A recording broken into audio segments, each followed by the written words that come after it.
right, good evening, everybody, and welcome to the future, all the way to the year 2000. Welcome to the final word with MattyB here on the It's a Rap Sports Network, and it's great to be here. The premiere of my new show on my new network, a show that will now be nightly, the 10 o'clock hour, between 11, 11:30. We're going to run that time frame. Sundays to Thursday is when the show will air, and we're going to give this a shot. I'm going to dip my toes into the Daily Show life as I guess it's time. Now, to be honest with you, to be completely transparent, what this show is going to be a nightly rap show. We're going to talk the day in Philadelphia sports. We'll talk about whatever you want, really. We're just pretty much taking a format that I had with the Edge of Philly, and we're going to kind of take it to a different level. So I'm looking forward to it. I'm excited. I ain't going to lie to you. A lot of uncertainty, a lot of confusion over the last couple days about, starting a network from scratch. I know a lot of people out there think, it's not easy. It's not easy, especially going from what I was involved with EOP down to this. I think we had 15,000 subscribers on YouTube, and I have like 15.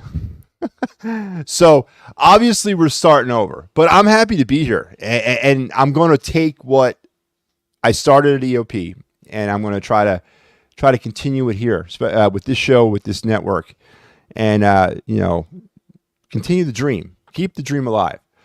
Now, here's the funny thing about everything, and obviously, if you've been living under a rock, you probably don't know this, or if you've been living in a cave, you don't know this, but the Edge Philly Sports, very, I don't want to say very last minutely, but they decided about a week ago to reorganize. They're not gone; they're still here, and they're still part of this of the grassroots Philadelphia sports scene, and they're going to still continue doing what they got to do over there.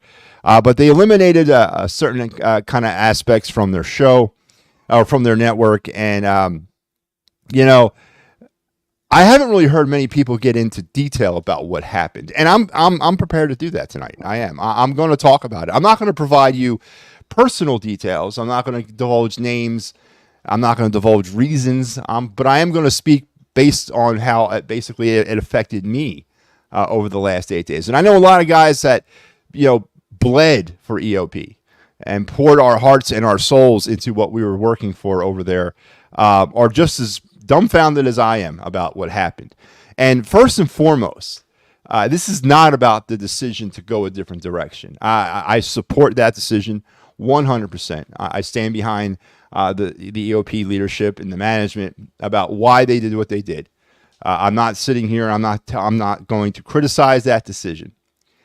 But there was a lot of repercussion. Now, some of that repercussion was not planned for. Some of the things that happened right after the decision was made was a little bit of more of a gut punch than what we experienced last week. But about 9 days ago, or 8 days ago, I guess, I was informed that we were going in this direction with EOP. Now, was I terminated or relieved of duties? No, I chose to leave EOP. I chose to go a different direction because I thought that it would be better for me at that time, But it's hard to go from 100 miles an hour of what I was doing to zero, to this. But I don't regret my decision to go. I have a lot of respect for what Edge of Philly Sports was and what Edge of Philly Sports became under my time there in the last 3 years. I won't ever forget the people that I had opportunities to work with, people that I had opportunities to be, partnered up with, and opportunities in the creative realm as well. A lot of people don't know this, but I had my hand in a lot of things over there. It wasn't just the rantings of a madman every Monday night on Talking Philly Sports with MattyB. No, there was more going on than just that, and I took pride in it. And I thank Al, and Freddie and Joe for the opportunity that I was given. I really do. But I guess the emotional part of all this for me, and it seems weird because I know a lot of guys, and I'm not diminishing what a lot of guys did for EOP, but a lot of guys were working towards their brand and working towards kind of helping with EOP's brand building as well. I was totally on board with building EOP. And I'm not diminishing what some other people did, but the decision when it came down last week to what they're going to reorganize and kind of head on a different direction might have affected some other people differently than it affected me. And it affected me actually a lot harder than I expected it to. And again, this is not a criticism of the decision. This is not a criticism of where the company decided to go. I'm totally support that. But is it a decision that I liked? Of course not. Of course I didn't like the decision. But it wasn't about me liking it or not. I support it. And in life, sometimes you have to roll with the punches. Now, again, to go from what we had, and God, we were building something great over there.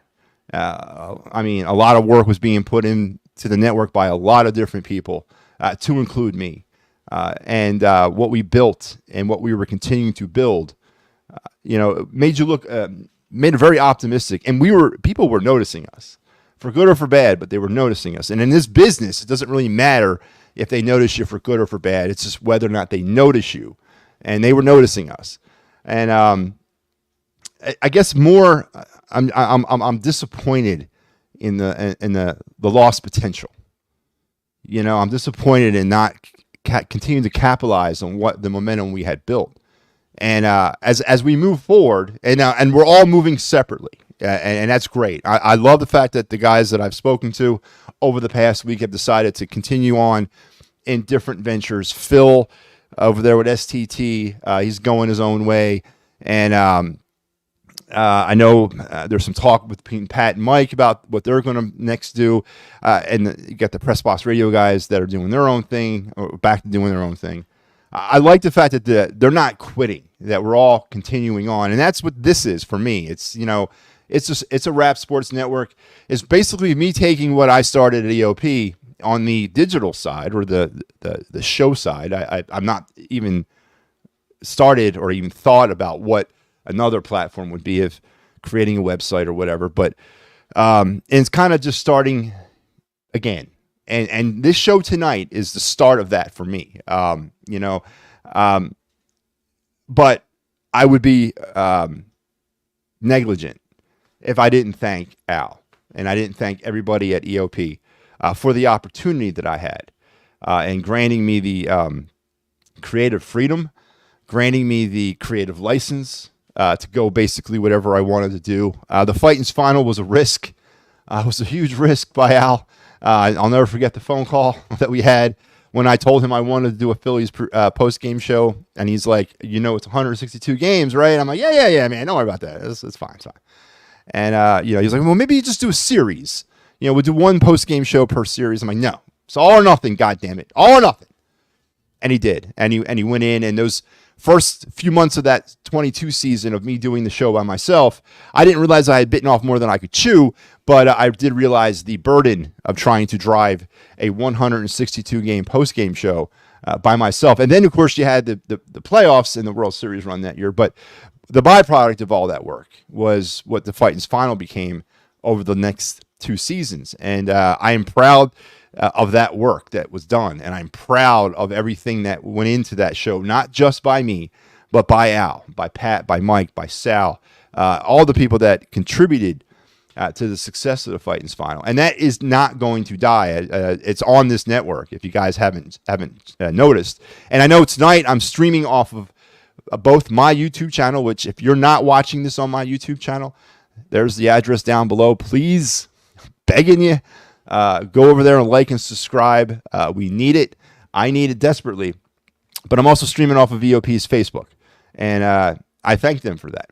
I thank them for the opportunity to allow me to use their Facebook to, let's face it, self-promote myself for another network.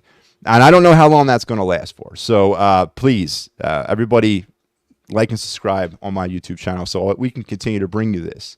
But the Fighting's Final is continuing here on this network. We've been we threw it together earlier, or 2 days ago, and we're going to continue running this thing to the end of the postseason. Tomorrow night, me and Al will be on for Game 3, and hopefully we have a Game 4 and beyond. But the Fightins final is a go, and it's on this network. This show tonight is a go, and it's going to be on this network. Clear the Ice, the Flyers postgame show, is a go, and will debut on early Saturday morning this week when the Flyers open the season in Vancouver. The Birds Blast with Kyle Quinn will be on this network a little bit later on in the week on Thursday. So I got a start, and we're going to run with it, and we're going to take it from that direction. But again, I know there's been a lot of people that don't want to talk about what happened over at EOP. And I'm not, as I said, I'm not going to get into the details. I'm not going to provide personal information about a very difficult decision that was made. You know, the conversations that I've had with people are always like, well, how did it affect you? I mean, of course, how it affected me, but you got to look at the person or the people that were involved that made the decision that had a lot more to lose than I did, and how that decision must have been eating away at them for a long time. And, you know, is there some animosity or some hatred? I'm not going to say there is none of that for me. I don't have any of that for any of those people. Again, the way that the thing kind of broke apart,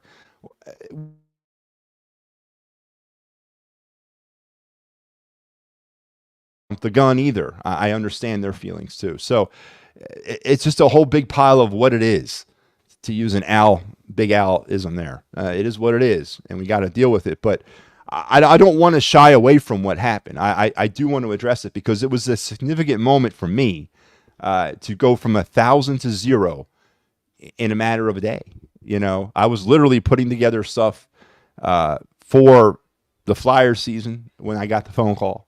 And, you know, it's just that whole like, huh, what?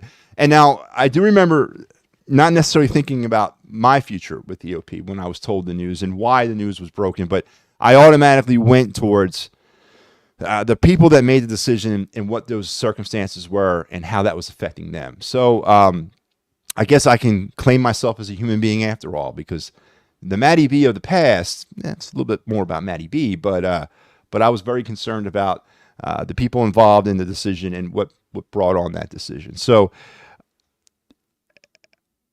5 years ago, it'll be 5 years in April, I started podcasting. And I'll never forget the first day. I'll never forget the first show. I'll never forget. It's still out there somewhere if you want to go on Spotify and look up Talking Philly Sports with MattyB as a separate standalone from Edge of Philly Sports. It's out there. And I had no idea that vessel would carry me to EOP. And there's a lot of people that made it possible along the way. There's a lot of people that gave me opportunity along the way to get to EOP. And then when I got the EOP, the biggest opportunity I got, of course, was from Big Al. Now, I understand there's, you know, I may not be the, I don't know if the most likable person, maybe that's the way I want to go. I don't necessarily care about any of that, but I was a necessary evil for EOP.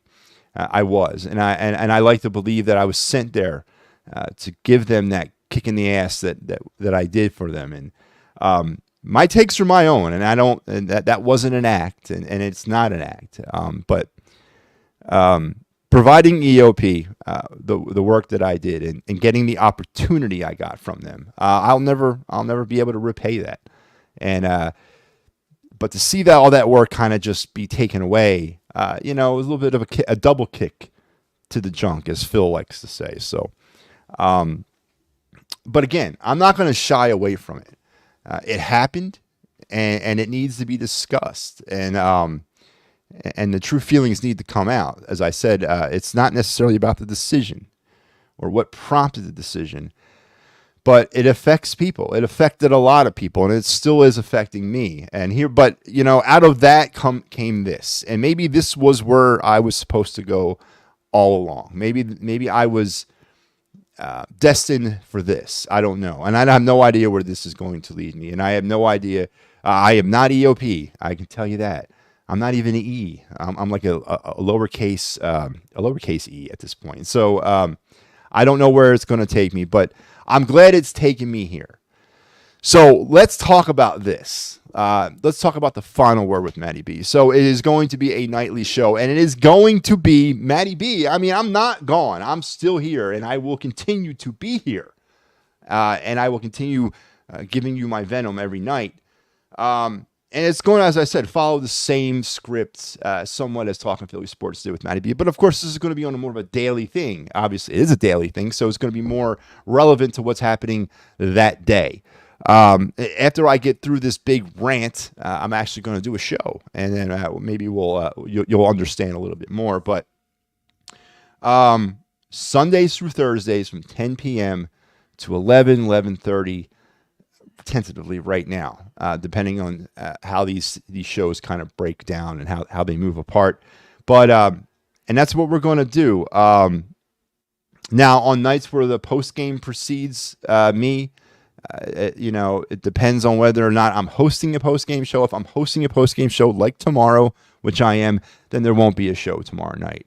I'm not going to do a double dose of me. But if there's a post-game show on before my show and I'm not hosting that post-game show, then yeah, I'll do a show. So very fluid.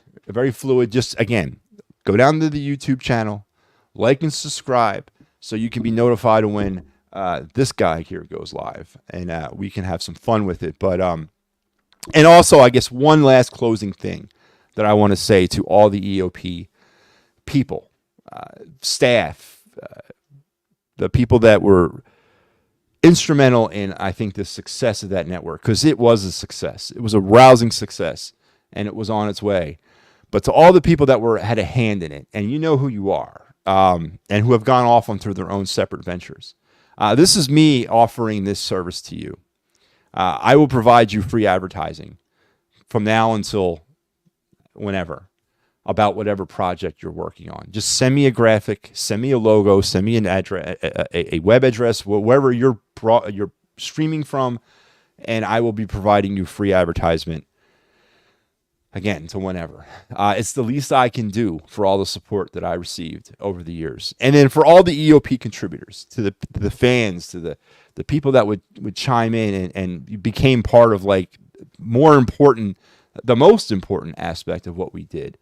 I hope you find us. I hope that if you had a host that you enjoyed or a show that you enjoyed, that you're able to locate it and find it again. And if you're watching this on Facebook right now, as I said, most of the shows are still here. They've just been moved and maybe renamed, kind of like what I did. I know the Paint Alliance guys are pretty much inherited maybe inherited is the wrong word, but took over the YouTube channel, and they're continuing on with their Party on Broad format now, and I wish them success. And I know Phil, of course, has gone solo on his own right, and I wish him much success. And I mentioned the Press Box Radio guys, and me. So if you're out there and you have not started something and you're going to start something, please let me know so I can give you some advertising. But if you're also a sponsor and you're looking to give a young upstart company its first shot, well, MattyB is out there listening, and I'm more than willing to work with you. So please contact me. And then, of course, the last person I want to thank for both the EOP ride and this ride that's about to come up is my wife, Nina. A lot of this stuff, a lot of the spouse's side of all this gets lost because they're not seen, and we never talk about them. We keep personal lives separate, and I've done that to a fault. I'm actually, not only am I married, but I have 3 daughters. I have 3 daughters and a stepson and a stepdaughter. So I got like 5 kids. So I'm not going to get more into the details of my relationships with them right now. Maybe that's a topic for another show, but we all have lives off camera and off mic, and the time consuming aspects of what we do here on EOP, and especially those that were deep in it. I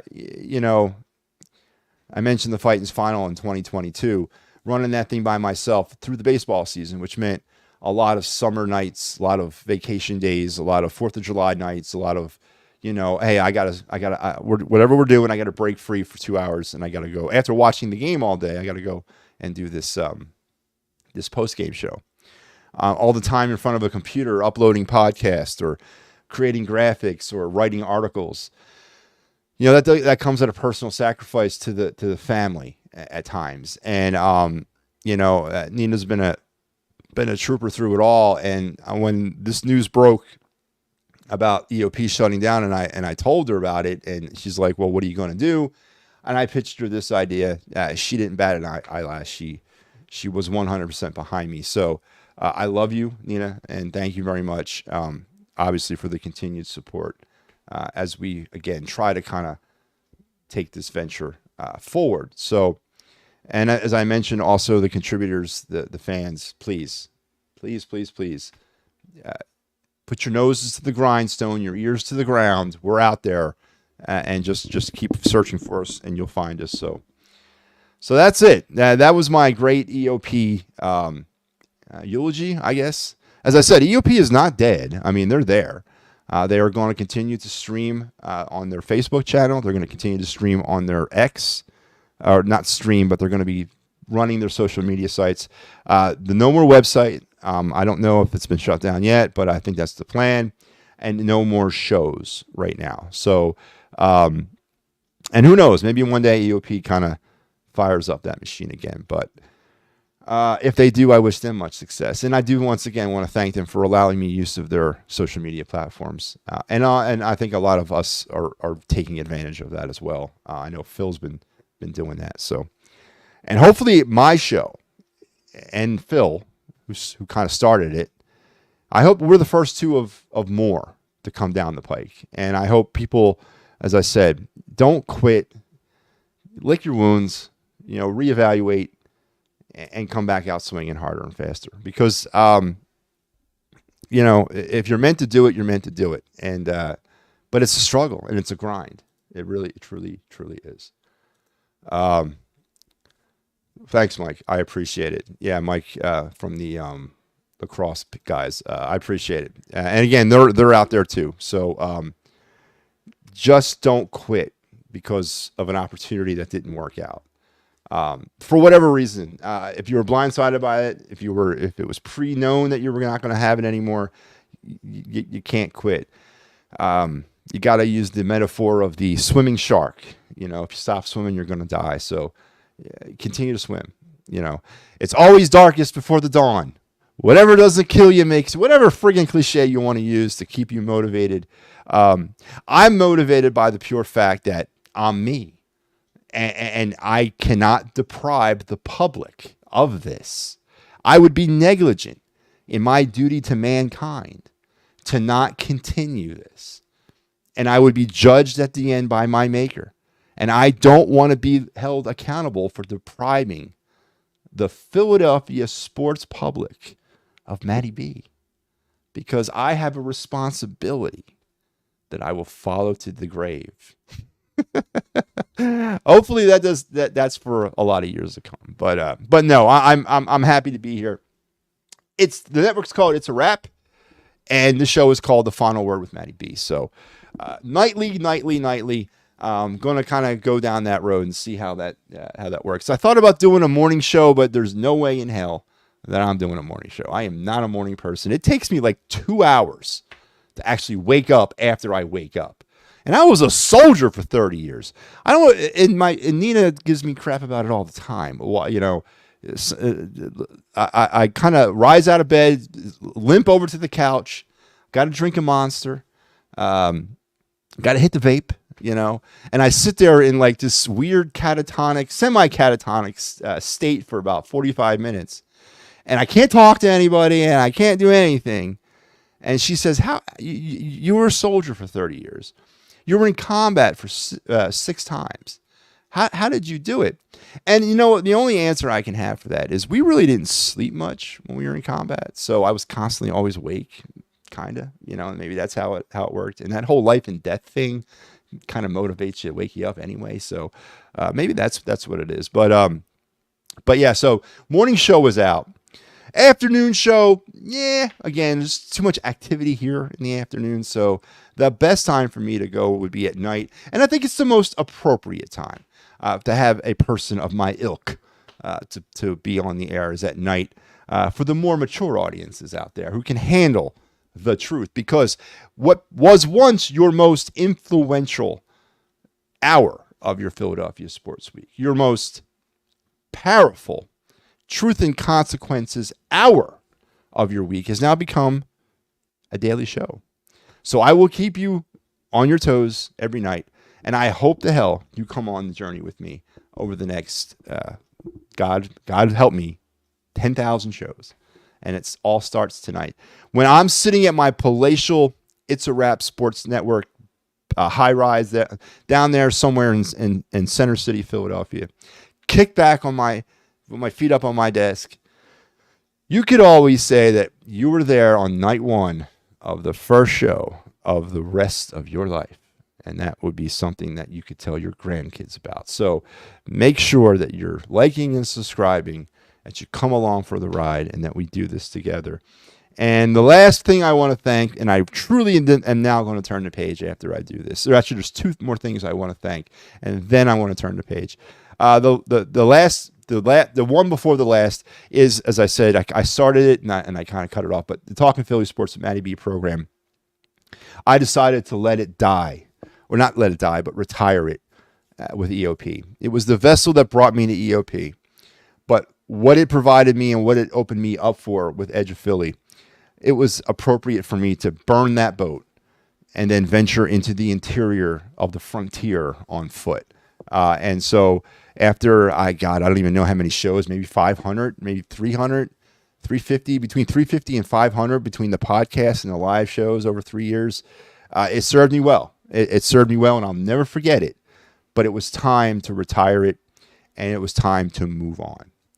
And that's why I'm here with the final word with MattyB. And I'm getting a little bit more creative with my show titles, right? It was pretty straightforward. You got to admit, man. I mean, when I started this thing out, I didn't know anything what I was doing, and I came up with that name, and I stuck with it, man. I'm a creature of habit, but yeah. And the final thing I want to say about the old, and meaning the EOP situation or the EOP life, is a really big thank you to Big Al.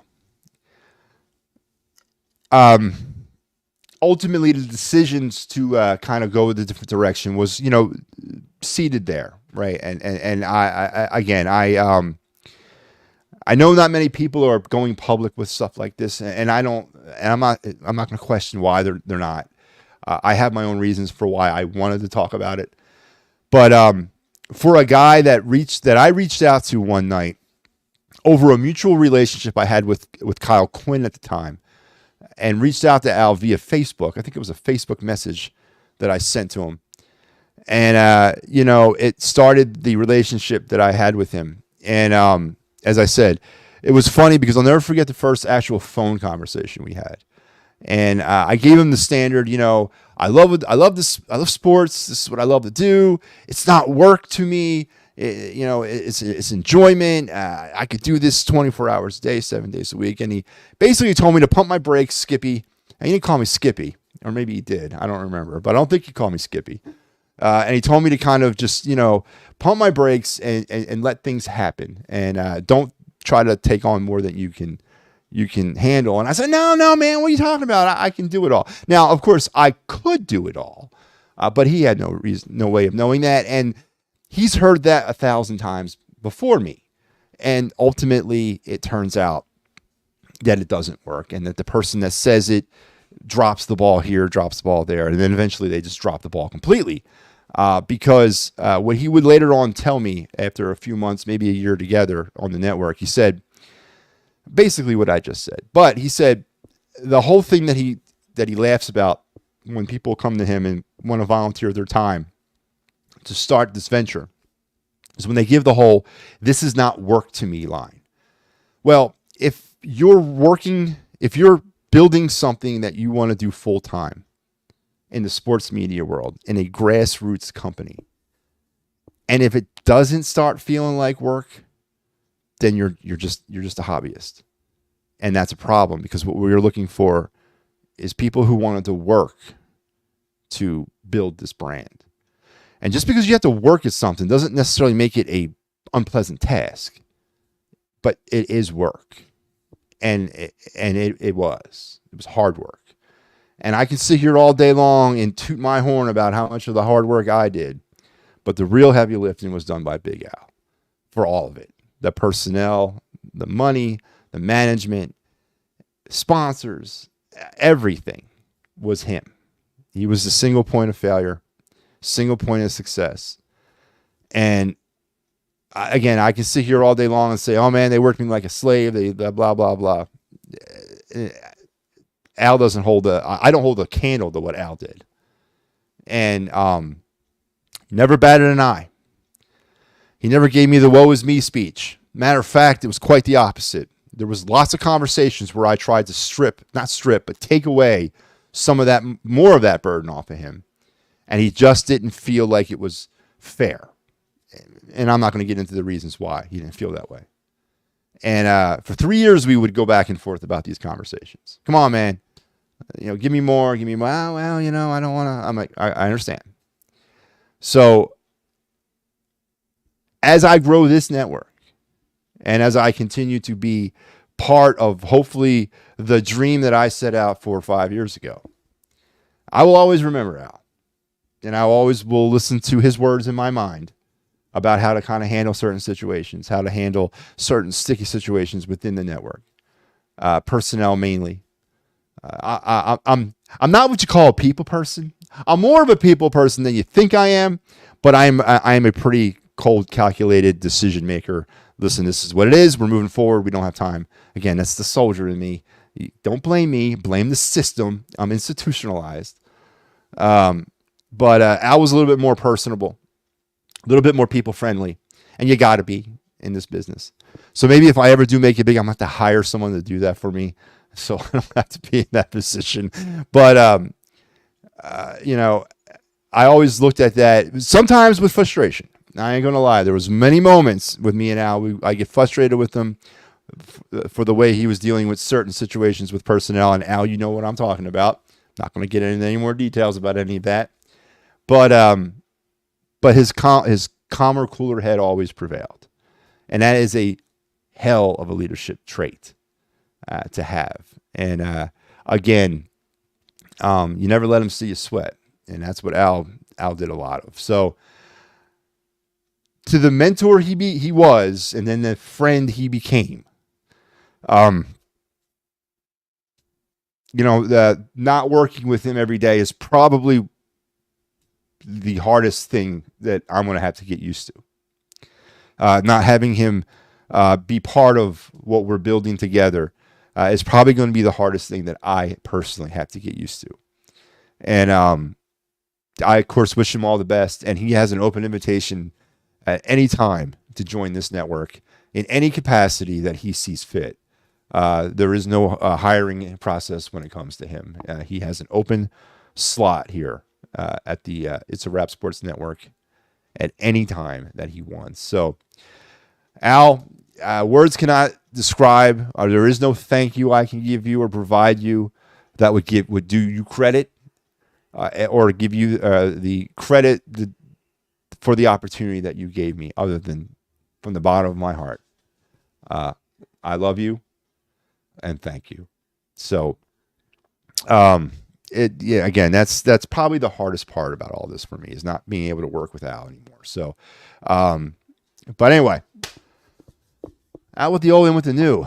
So here we are. I guess I think we can transition now into sports. Again, please like and subscribe. And I hope you savor the flavor there, because that's about as human as you're going to see MattyB get. And I flirted, because I was going to go on tonight and do a Talking Philly Sports with MattyB. I was actually going to do one final one of those, but I said, you know what? That's a little too much. A little bit too dramatic, even for me. So I'm just going to go ahead and break into this show. But yeah, I thought it needed to be said. And again, I wasn't going to provide any personal details about why things were the way they are or way they were. I just wanted to make sure that the right people got thanked, and the right closure for me was done here on this network. So, out with the old, in with the new. So, the last word with MattyB. Again, it's not rocket science. You guys pretty much already know what's going to happen here over the next however long you tune in for. But I'm going to say it again. Like and subscribe. Come on, man. Help me out. And I guess it's time we can transition into sports, right? Is it? We got sports to talk about. We got a series going on here. NLDS, 1 game apiece. Phillies, Mets, dramatic win. Is it an instant classic win yesterday? Was the 7-6 come from behind victory an instant classic, or was it a constant? Or not a constant, but was it another reminder of the many flaws that are associated with this team? Because once again, it's not like game 1 of this series was probably one of the more frustrating games. I would have to say that in my history of watching Phillies baseball, the most frustrated I've ever been in a game was Game 7 of last year's NLCS. That was the most frustrating Phillies game I've ever watched in my entire life. And when I was watching a little bit of Saturday's game, because I was trying to balance Saturday's game with a hockey tournament that I was working all day in Boston. It wasn't like they had the game on that I had to go searching for it in the locker room with my phone trying to catch a signal. It was just a pain in the butt. But I did get an opportunity to watch a little bit of it. But it really brought those memories back of that. It was just a frustrating part of what the Phillies have been for me. In history, I was reliving last year's NLCS. I was reliving the end of last year's NLCS with the same recipe, above average to very good starting pitching, no offensive support, no offensive consistency, and then a bullpen that comes in and fails. That was the recipe of disaster of last year, right? But we were kind of, rope-a-doped into thinking that this product of the 2024 Phillies, and again, you got to forgive me because even though this is a daily show, I still have to get caught up in order to go forward. But so it was frustrating. And with the loss on Saturday, and then with the anemic start to yesterday, I know I wasn't alone by thinking that this was, Panic City, right? That we're going to get swept out of the NLDS. We're not even going to win a game. We're going to lose our 4th straight playoff game at home. And we're going to go up to New York and then lose in Game 4 or Game 3. But to the Phillies' credit, and to the credit of the manager, because you got to give the credit where the credit's due. They found a way. When their backs were completely against the wall, down 3-0, they found a way to battle their way back into this game. Now, it went back and forth. It seesawed back and forth for the rest from the 6th inning on. But there was a pulse. There was this, and actually it turned out to be one of the better. I mean, if you were a young baseball, if you were trying to get somebody into being a baseball fan, that was the game you needed to watch, because that would get you all jacked up to be a baseball fan. That had it all. And the home run ball served the Phillies well. I said this on the post game yesterday. We are very quick to judge the Phillies, this guy, number 1, about living and dying with the home run ball. And I prefer not to live or die with it. I prefer to take a whole other plate approach. But when the Phillies do decide to live by the home run ball, is nothing more gratifying. But the problem is, it is not the best percentage-wise way to go about your daily baseball life. But yesterday it worked. And then the decision to not bench Bryson Stott, because this whole Alec Bohm drama, and it was brought up yesterday on the show, and I believe Pat brought it up on the postgame show, that the Phillies were out there fighting for the Phillies, and they weren't fighting for Alec Bohm.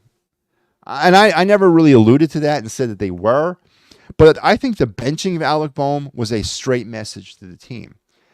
I think Rob Thompson took a pool of players that he knew he could bench, and really kind of, I don't know his analytical script. I don't know his formula. I don't know what he does. I don't know how he compiles all the data, but he decided on a player to bench. And I thought it could have been Bohm, Stott, or Marsh. One of them 3 was going to get benched. And how he chose Bohm, I don't know. Maybe he used the all-star cachet and said, you know what? Yeah, I'm going to bench you. But it worked. It worked because in my mind, if I was sitting there in that locker room and I wanted, or in an office, and I wanted to say, well, if I wanted to send a message, I would have benched probably Harper, which obviously wouldn't have been the right thing to do. But I think it was a message being sent to the team. But my message would have been Bryson Stott getting benched. One, I think he's regressed immensely in 2024. He was starting to take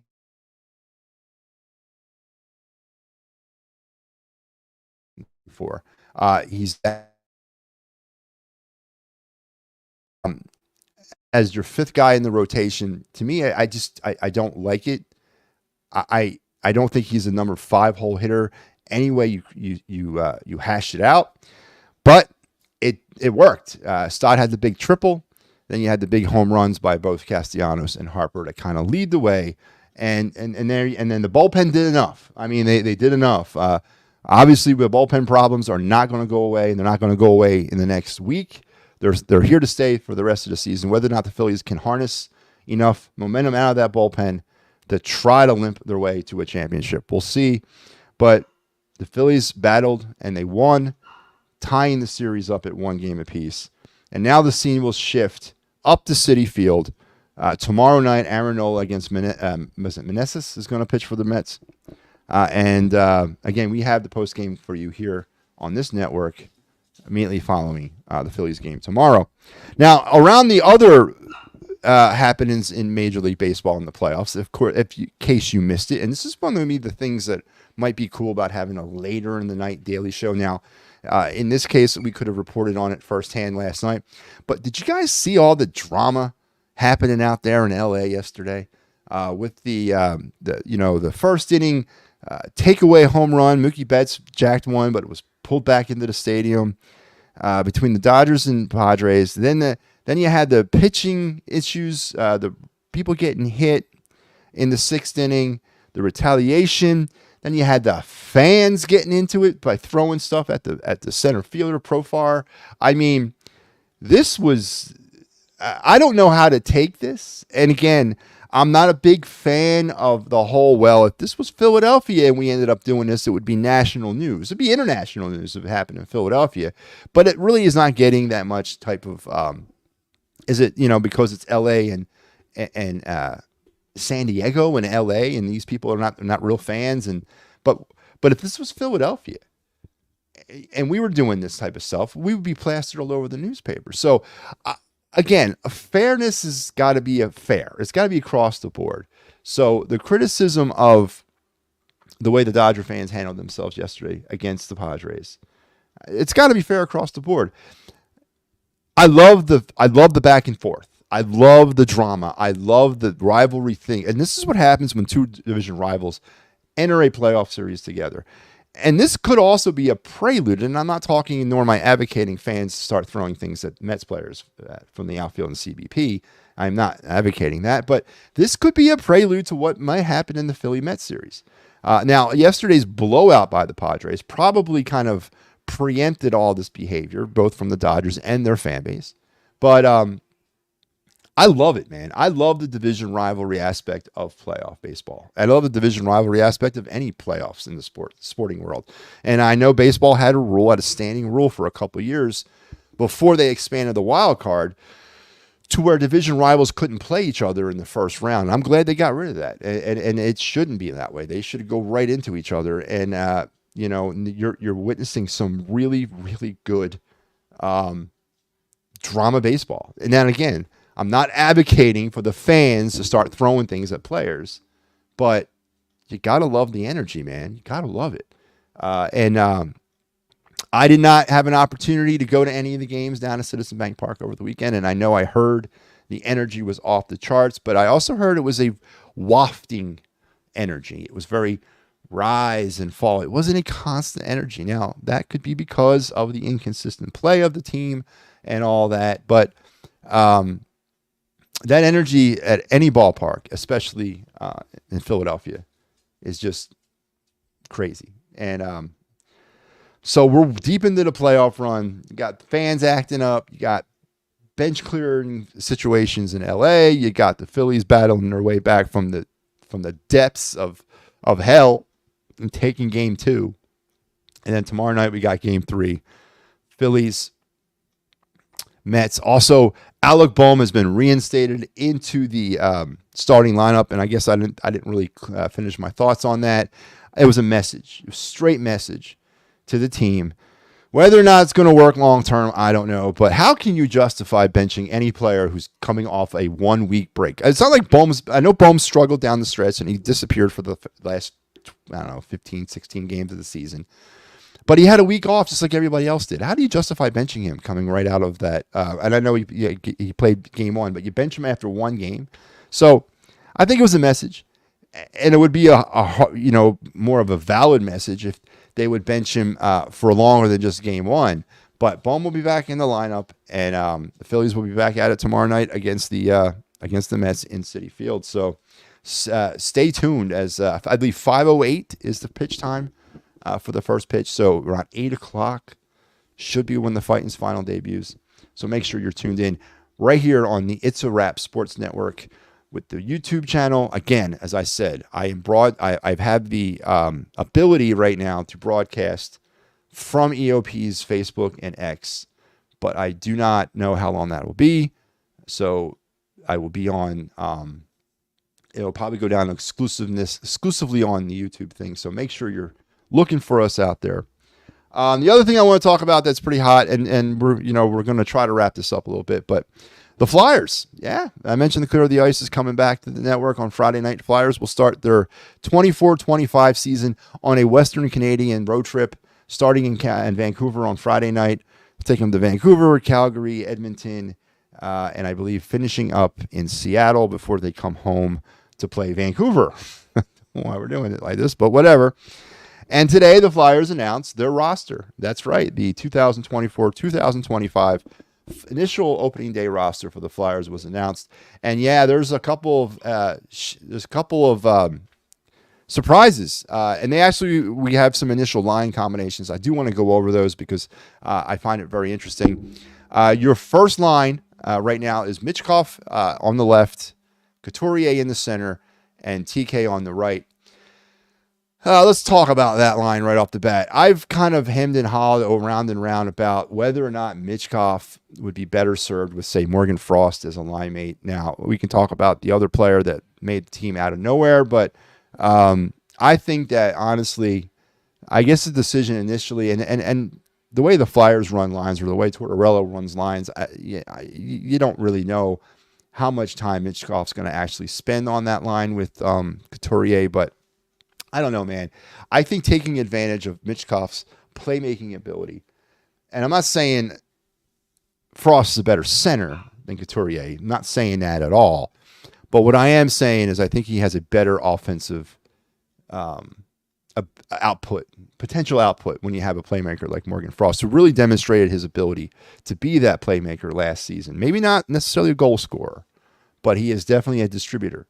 And he definitely hell of a transitional, let's feed it off the boards up the ice for that breakaway pass. So I really think that Morgan Frost obviously would have been, I don't know. And again, I'm not saying that these are the lines that are set in stone, but Couturier, Michkov, Couturier, TK is your first line. And another note here, Michkov is a left-handed shot, but he's a right winger. That's what he plays. But he told the Flyers early on in the process that he doesn't care what side. He doesn't care what side of the ice he plays. He just wants to play. So that's your first line. Your second line is let's pull it up here. Second line is Tippett on the left, who's also a right-handed shot. Frost and Forster on the right. I don't know about that line. That to me is a. I'm not saying it's a bad line. I'm just saying that's a really offensively unproven line. You got a lot of potential offense on that line. Is Tippett going to be a more accurate shot this season? Is Forster going to be able to put together stretches of offensive consistency instead of just throwing shots on net? Is he going to be able to score? And then, of course, Morgan Frost, kind of the whole I don't know, linchpin to all that as the centerman is Frost on his last go around with the Flyers. Are the Flyers running out of patience with Morgan Frost? I think we've already realized that Morgan's not going to be much of a goal scorer, that it's going to be mainly with him is going to be distributing and being an assist type of guy. So what is that line? That line has the potential of being a outstanding offensive laden line, and it also could be one of the most frustrating, inept at times, dry at other times lines that the Flyers have ever put out. So definitely a huge wild card in that line. That brings us to our third line, which will consist of Joel Farabee on the left, Jet Lachenko in the middle, and Bobby Brink on the right. This is, of course, the other big story out of camp. There's three big stories that I was following in Flyers camp this summer. It was obviously Michkov, it was Kovaslav, and it was Jet Lachenko. The news came out today officially, but it was pretty much known over the last few days that Jet Lachenko, the Flyers' first-round pick in 2024, was going to make the team. He is now officially, when he hits the ice in Vancouver, he'll be officially the youngest player ever to suit up for the Flyers on opening day. He will supplant the previous record holder, which was Danius Zubris. You guys remember that guy? A lot of unfulfilled potential with him. He started, his first game was in October of 1996, and he was 18 years and 111 days old when he got on the ice. I believe Lachenko was like 18 years and like 50 days old when he hits the ice. So Jet Lachenko will become the youngest Flyer ever to suit up on an opening night in the history of the franchise. Sort of, kind of, in my opinion, a easy decision for the Flyers. They have a 9-game cushion with him. So if the Flyers realize that after 9 games that maybe this is too fast for him, they can send him back to the OHL with no service time removed off of his NHL contract. So, easy peasy, chicken squeezy. Now, it's win-win. If he doesn't perform well, we send him back to Guelph, and we save a year off his contract. If he does perform well, we got a diamond in the rough that we can cultivate. I guess the worst case would be that he kind of performs like, and we don't know what he is. But I expect a heavy dose of Jet Lachenko through the first 9 games. Now, whether or not those 9 games tell a story, I don't know. I don't know if you can base a player's potential for just 9 games versus 81. I don't know how it's going to be, but I'm all for it. The Flyers need playmakers. They need centermen. They need playmaking centermen. And this kid's got the ability. Obviously, he's got the trust of the franchise, and they're going to give him that opportunity. So I'm okay with this line. I'm okay with him making it. I'm okay with the actual pairing of Farabee and Brink here. I mean, this is a line that, again, offensive potential, but a little bit less known about that. Farabee had a bounce back year, right? I wrote an article about him. I thought he had a bounce back year last year. I thought he came back from pretty strong after a disappointing year before that. Bobby Brink had a really good initial season, rookie year, so he brings a little bit to the mix as well. And you add the unknown first-round pick, could make some noise there. And again, it's all about playmaking and distributing and all that. The Flyers mentioned that they're not necessarily looking at goal production for Lachenko over the first 9 games. It's about his overall play, and of course that also means his ability to, and points matter. I mean, let's face it, but I think the Flyers will be okay if he's an assist machine as well. So there you go. There is your third line, and then your fourth line. Interesting, Scott Laughton demoted down to the fourth line. He'll be your left wing, Paling your center, and Hathaway your right on the right side. So there you have your 4 lines of forwards. Your defensemen, pretty self-explanatory. York Sandheim, Sealer, who actually will start the season on the IR as he's day-to-day with a lower body injury. Sealer and Drysdale are your D2s, and Zamula and Ristolainen are your D3s. Urson is your starter. Fedotov is your backup. The other 3 players that made the active roster are Noah Cates, Nick Deloria, and Eric Johnson, the defenseman. So there you have it. There's your Philadelphia Flyer 23-man active roster to start the season, which kicks off Friday night in Vancouver. And remember, Clear the Ice will be here with you every step of the way. Me, I believe Frankie James and Coach Bex will also be involved in some of that as well. We're still hammering out the details there, so make sure you're staying tuned for all that that great stuff. And of course, the other story, as I mentioned, there was 3 of them that I followed in Flyers camp, was Alexei Kovalev, which was the much maligned Russian goalie that the Flyers brought over last spring. That, you know, he realized, I guess, at some point that he didn't want to be in America. He missed his mom. He missed the motherland, whatever. And they sent him back to Russia. And now he's back. And he's back in camp, or he was back in camp. He's been assigned to the Phantoms. And he's going to be part of what happens, at least for the very interim future.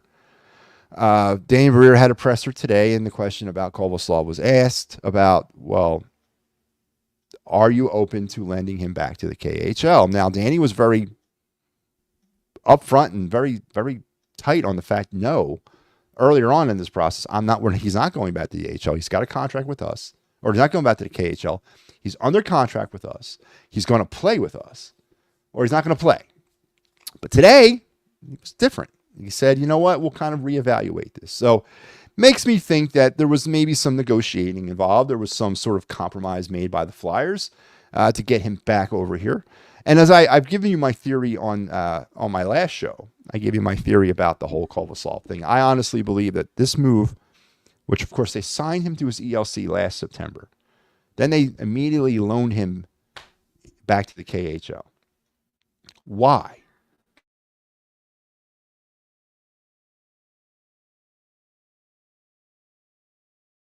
Why sign him? Why send him back to the KHL if they weren't going to play him?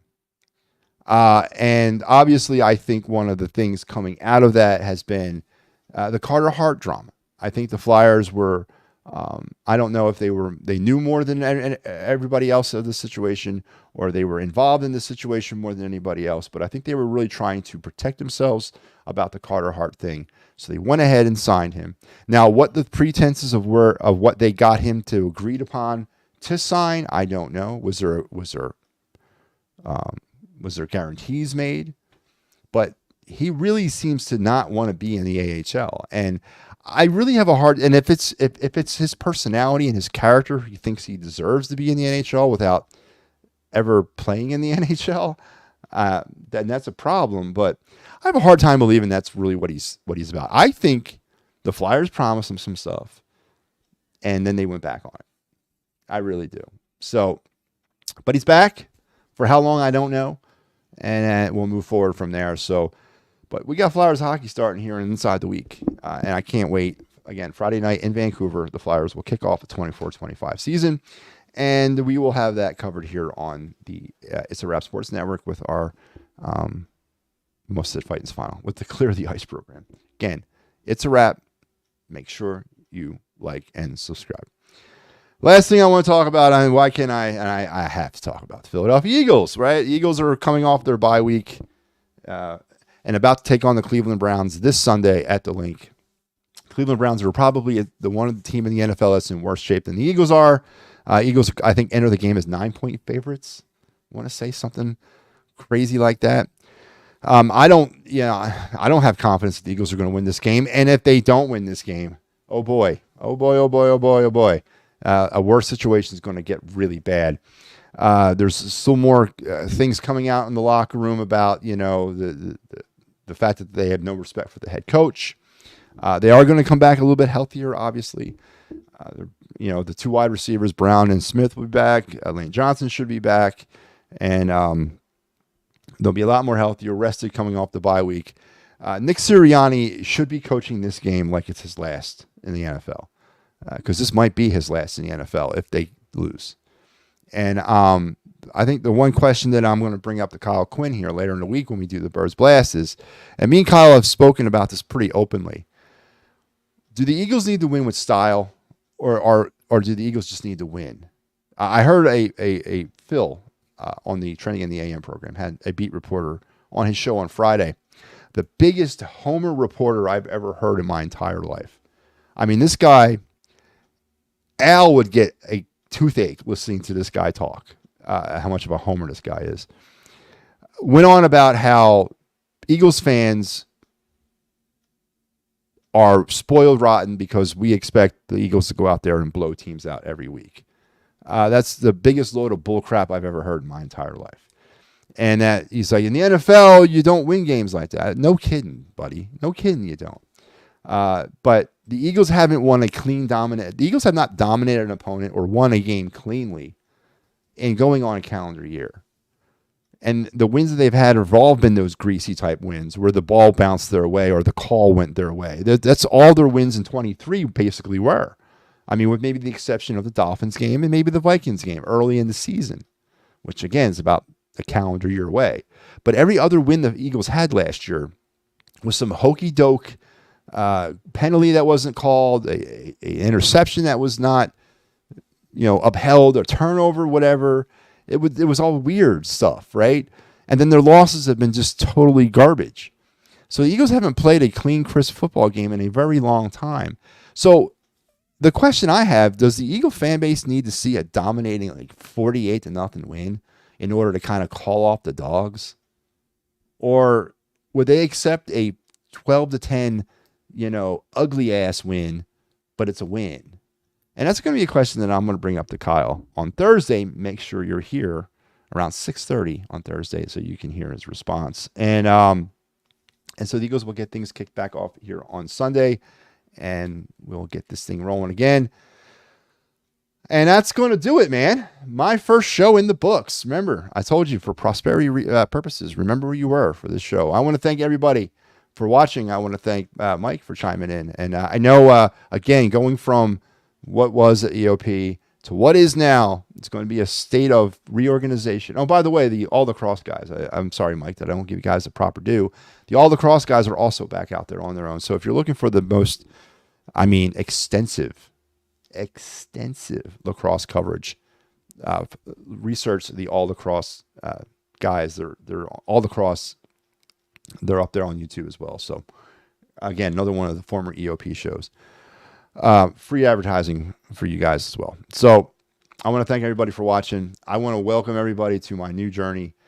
This was more of a Matt show tonight. This wasn't much of MattyB tonight. MattyB was kind of given the day off. It was planned, programmed day off for MattyB tonight, as I think Matt needed to come out here and do this show. We thanked and put everything into perspective, my journey with the Edge of Philly Sports. We talked about it. Yeah, not many people have been doing that, but we talked about what happened over at EOP. Again, from my perspective, I'm not going to give out personal details, but we talked about that. We went over, we thanked the right people, put a bow around everything. We put a bow around Talking Philly Sports with MattyB, and we launched our new program. We got Phillies, we got Flyers, we got Eagles, and we got Sixers too. They had their preseason opener tonight against some team in New Zealand where they beat them. Whoopity-doo. But the Sixers are back in it, so there could be again, we're in that time of the year in October, the busiest sports calendar time of the year, and yeah, and then the whole EOP thing happens. I don't make this stuff up, but it is what it is. I'm happy you're here. I'm happy to be here. I'm happy that I am part of the It's a Wrap Sports Network. By the way, it's my network, so I have no choice but to be part of it. I'm happy to be part of the final word here on the network. We are now nightly from 10 to 11, Sundays through Thursdays. There will be no show tomorrow night because I am hosting the Fightins Final. So what we'll probably do is a Fightins Final and maybe a quick show around the 8 o'clock time frame. So we're not going to have a show tomorrow night, but we'll be back on Wednesday and we will be back on Thursday. So on behalf of everybody here, thank you for your support. Thank you for support on EOP, and thank you for your continued support here. It doesn't matter if you agree or disagree with me. It really doesn't. We bring the argument, bring the discussion to the table, and we'll have some fun with it. And we're going to crack open this bad boy, and we're going to smack this pig. So you guys have a good night. We'll talk again tomorrow. Until then, have a good night, Philadelphia. See you in the morning. Or I'll see you tomorrow night.